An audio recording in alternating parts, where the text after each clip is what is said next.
Vlogger ka. Kailangan mabilis ka magsalita. So, ito na nga yung baka. Pinakat natin ng parang tapa siya. So, para manipis lang, mabilis lumambot. Nilagyan natin ng paminta at asin. Nilamas. Yes. Anak ko nga palang napakaganda kamukha ni Papa. So, ayan. Prito na natin.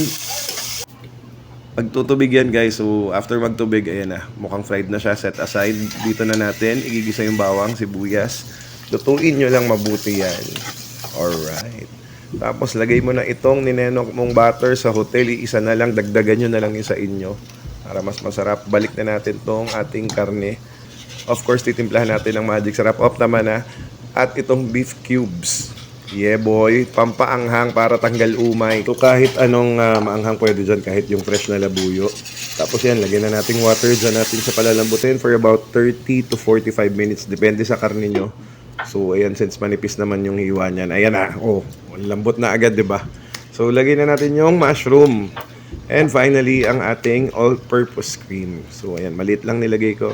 Pwede rin namang malaki, depende sa inyo. So, ayan, pakuluin na natin for about 5 to 10 minutes. Tapos ready na yan. Kanin na, heart.